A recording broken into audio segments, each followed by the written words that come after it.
ओम नमो भगवते वासुदेवाय। श्रीमद् गीता के 5वें अध्याय का महत्व। श्री भगवान जी बोले, है लक्ष्मी, अब 5वें अध्याय का महत्व सुनो। एक पगला नाम का ब्राह्मण अपने धर्म से नष्ट हुआ।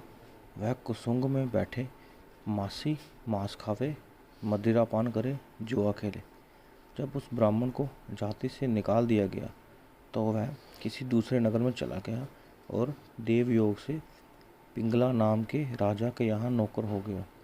राजा से और लोगों की चुगलियाँ किया करे।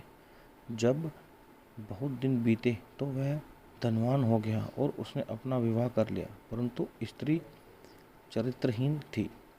वह स्त्री को नित्य मारे। एक दिन उस स्त्री को बहुत मार पड़ी। तब उस स्त्री ने दुखी होकर अपने पति को विष दे दिया, जिससे वह मर गया। फिर ब्राह्मण ने तोते का जन्म पाया। कुछ काल बीते वह स्त्री भी मर गई। उसने तोते का जन्म पाया, तोती का।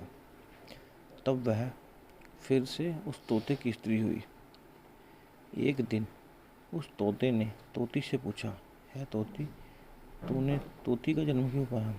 तोती ने उत्तर दिया, तोते सुन, मैं अपने पिछले जन्म का हाल कहता हूँ। मैं पिछले जन्म में ब्राह्मण था, अपने गुरु की आज्ञा नहीं मानता था। मेरा गुरु बड़ा विद्वान था, उसके पास और भी विद्यार्थी रहते थे। गुरुजी जब किसी और विद्यार्थी को पढ़ाते थे तब मैं उनके बीच में बोल पड़ता। कई बार गुरुजी ने मना किया पर मैं नहीं माना। तब गुरुजी ने मुझे श्राप दिया कि जा, तू तोते का जन्म पावेगा। इस कारण मैंने तोते का जन्म पाया। अब तू कह, किस कारण से तू तोती का जन्म पाया? तोती ने उत्तर दिया, मैं पूर्व जन्म में ब्राह्मणी थी।